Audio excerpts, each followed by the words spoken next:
Estamos con Pedro Brigger, que es periodista internacional, porque queremos entender qué es lo que está pasando en el mundo, en Europa, en Estados Unidos, en Asia. Pedro es un periodista de quizás el que en la Argentina más conoce en el tema internacional, que lo hemos visto durante años en el canal de 7, en la televisión pública, y que bueno, hace un tiempo a partir de esta administración hemos dejado de tener el privilegio de escucharlo hablar sobre política internacional, y por eso queremos hacer un tiempo para escucharlo, conocer qué es lo que piensa sobre lo que está ocurriendo en el mundo. Hola Pedro, ¿nos escuchás?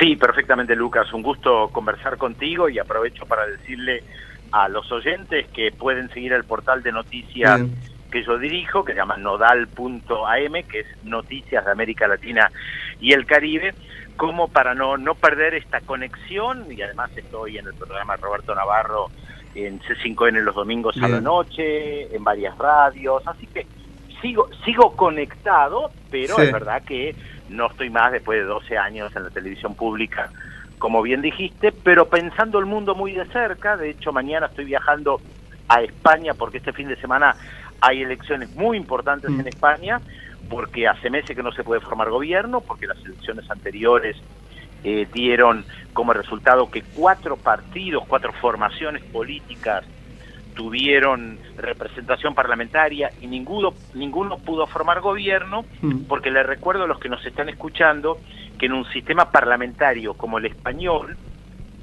se elige el presidente del gobierno español, que vendría a ser una especie de primer ministro, porque hay un rey, en base al partido que más votos tiene en el Parlamento. Claro. Pero no alcanza con tener más votos en el Parlamento. Para ser investido presidente del gobierno español, se necesita tener en una votación en el Parlamento más del 50% de los representantes.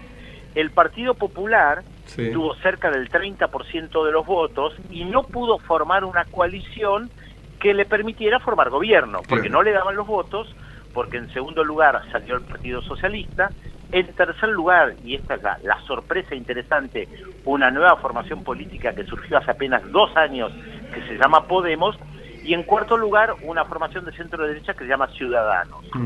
Y entre los 4 había tantas diferencias que ninguno pudo formar gobierno. Como hay un sistema parlamentario, cuando sucede algo así, se convocan nuevas elecciones. Y es lo que vamos a ver el domingo. Probablemente haya algunos cambios a nivel de porcentajes, pero la gran pregunta es si alguna de estas formaciones podrá tener mayoría en el Parlamento para formar gobierno. Si ninguna lo logra, hay que convocar nuevamente elecciones. Una tercera elección. Exactamente. Y Pedro, consulta, estamos con Pedro Brigger, nos está comentando las elecciones en España de este fin de semana. ¿Por qué no hubo una alianza entre el PP, que es el partido de derecha, y el otro partido más cercano? Ciudadanos, más cercano también a centro-derecha, si se quiere. ¿Por qué no hubo ahí un alineamiento y quizás Podemos, más cercano en teoría al Partido Socialista, se unió, no? Es que los números no le daban al Partido Popular con Ciudadanos. Tampoco. Claro. A ver, si vos juguemos con un número, digamos 100, y vos sacaste 30, y digamos el Partido Popular 30, necesita 50, ¿verdad? Pero claro. Ciudadanos sacó 15, te da 30 más 15, 45. Claro. Vos necesitas 51. Y el Partido Socialista no quiere terminar derrumbado y ir a una alianza con la derecha, y va a ser... Exactamente, el Partido Popular, jugando con este número que nosotros dimos, que tenía 30, y el PSOE tenía, el Partido Socialista, 22, les daba para llegar a 52. Pero el Partido Socialista no quiere con el Partido Popular, y mucho menos estando al frente del Partido Popular Mariano Rajoy, el actual presidente del gobierno español, porque no se quieren hundir o terminar de hundirse, como vos decías, aliándose con el Partido Popular. El PSOE, el Partido Socialista, junto a Podemos, tampoco llegaban al 50%, a la mitad. Necesitaban votos de otras formaciones nacionalistas, y al final el PSOE no quiso, trató de hacerlo con Ciudadanos, tampoco lo logró, y por eso se llega a esta situación. La novedad sería que, bueno, a ver, el batacazo sería si Podemos sale primero, cosa que dudo, pero eso sería un batacazo. A diferencia de los otros partidos, sí logró una alianza importante que le sumó puntos, que fue con la Izquierda Unida. Con Izquierda ¿no? Unida, efectivamente. Por eso se llama Unidos Podemos.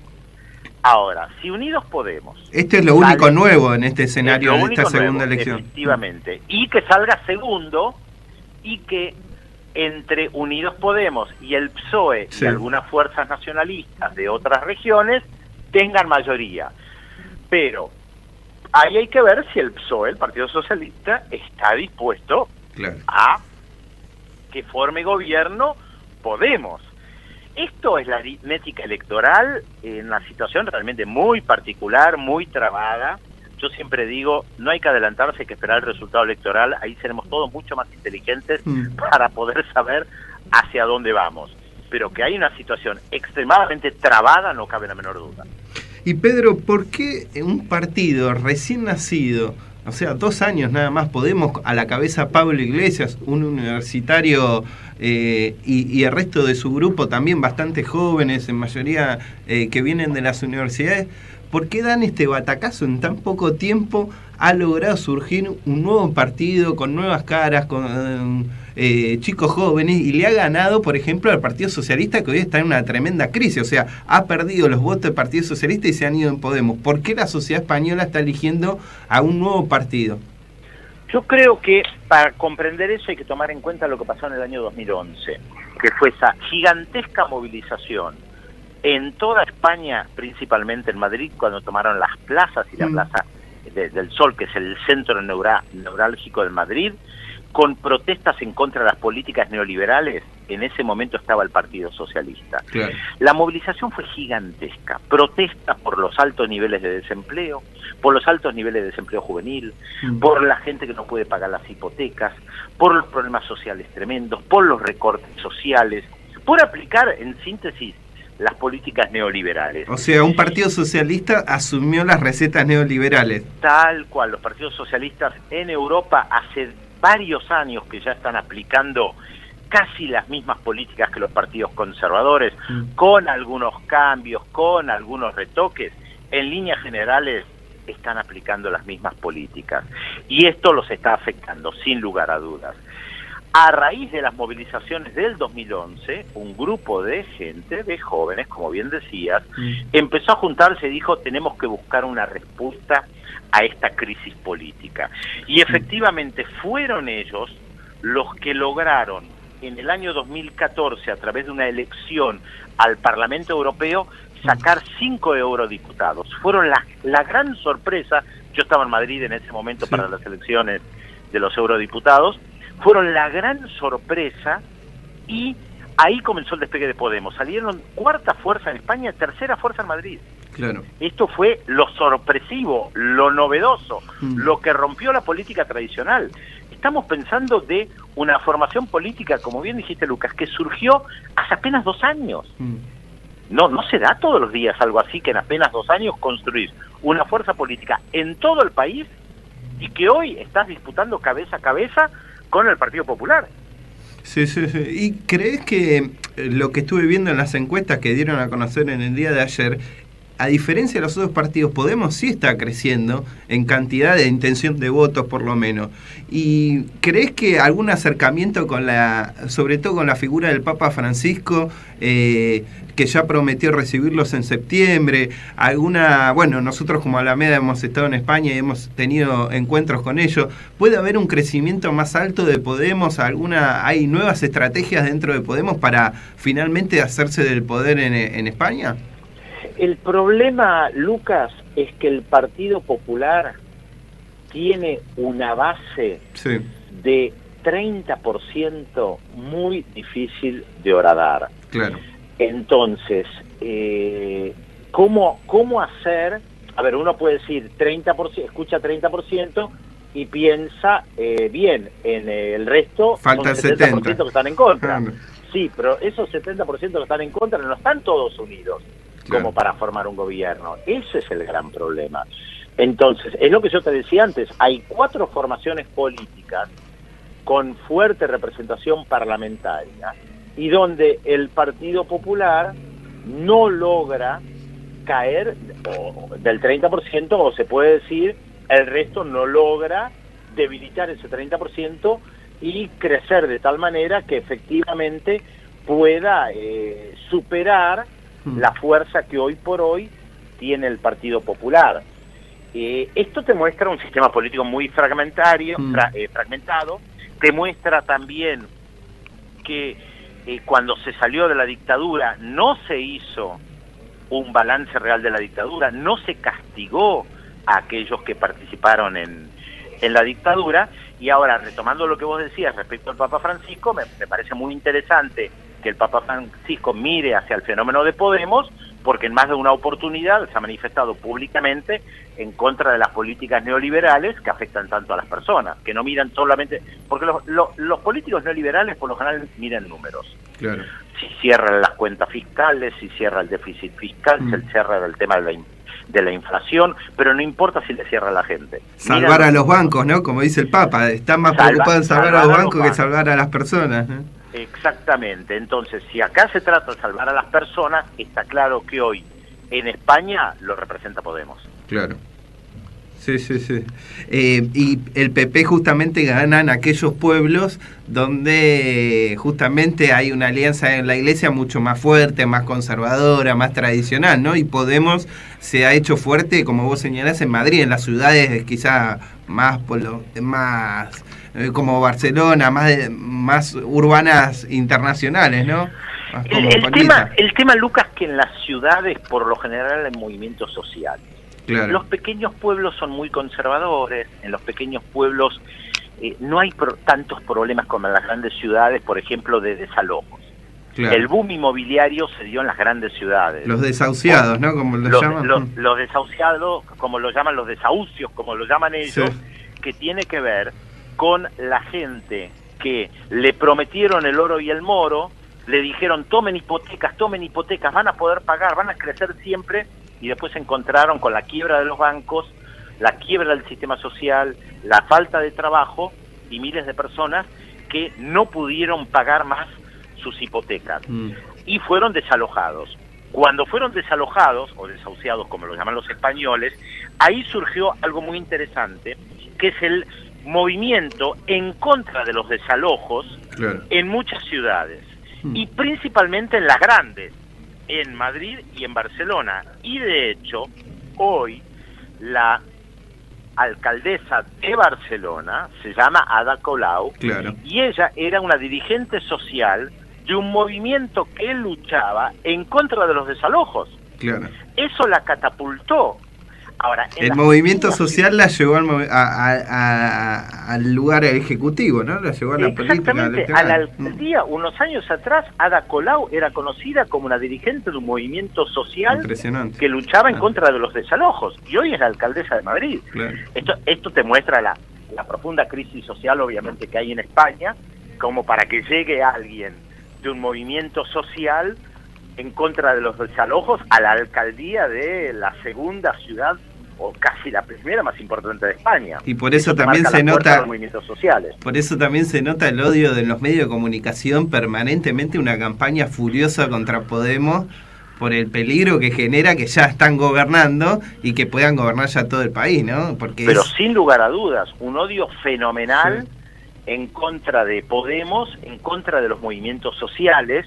Todos los días hay en la prensa española ataques en contra de Podemos, sí, en contra de la alcaldesa de Madrid, Manuela Carmena, en contra de la alcaldesa de Barcelona, Ada Colau, todos los días, y tiene que ver claramente con esto que vos estabas señalando. Está claro que los sectores más poderosos no quieren como alcaldesa a una mujer que representa o que representó a aquellos que perdieron un pequeño departamento. Sí. Los más poderosos defienden, como antes decías, a los bancos o aquellos que hacen negocio con la gigantesca burbuja financiera que se construyó en España en las últimas décadas y especialmente en los últimos 20 años. Burbuja financiera que le dejó mucha plata a alguna gente y que dejó sin casa a los que después no tienen nada para pagar.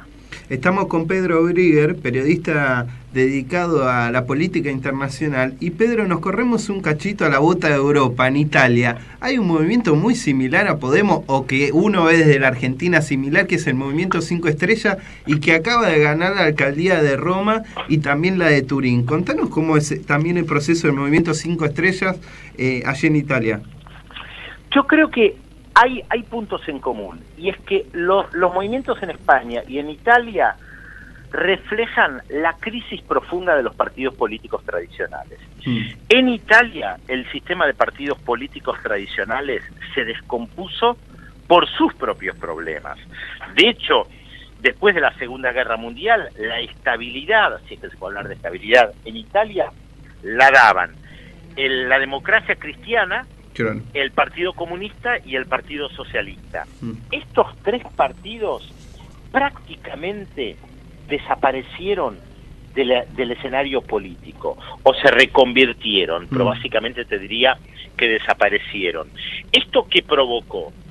Un Berlusconi, alguien que viene de fuera de la política, que a través de los medios de comunicación, al ser un hombre muy poderoso, lograra llevar detrás de sí a otros partidos políticos, a otros movimientos, y constituirse en una alternativa política por fuera de la política. Entonces, lo que Berlusconi construye a través de sus medios de comunicación y a través de la fragmentación política y la crisis de los partidos tradicionales, es un nuevo discurso de la antipolítica. Entonces, ya no es importante la política, ahora básicamente es importante hacer negocios, y los hago yo. El Movimiento 5 Estrellas en Italia, que ahora ha ganado Roma y Turín, representa justamente una respuesta a esto, a la descomposición del sistema de partidos políticos. Nuevas generaciones, como en España, desencantados de la historia de la política tradicional, desencantados de los corruptos como Berlusconi, que han estado al frente del país para hacer sus negocios personales, y buscan nuevas formas de hacer política por fuera de los partidos políticos tradicionales, porque no confían en los partidos políticos tradicionales, porque los detestan, por lo que han sido históricamente. Muchas veces estos nuevos movimientos son, no lo digo despectivamente, pero creo que me van a entender todos, son una bolsa de gatos. Hay de todo, para bien y para mal. Bueno, dentro de este nuevo movimiento social que se llama el Movimiento 5 Estrellas, liderado por alguien que también viene por fuera de la política, como Beppe Grillo, entonces te encontrás también con nuevas formas de hacer política y planteando, bueno, nosotros vamos a tratar de reconstruir la política desde otro lugar. La gran pregunta es si efectivamente lograron hacerlo. Y en Estados Unidos, viniendo para América, esta elección tan fuerte, ¿no?, que se viene con Donald Trump, con Hillary Clinton, y en el medio un atentado terrible como fue el de Orlando. ¿Qué nos podés contar de lo que está pasando en Estados Unidos y qué puede llegar a pasar?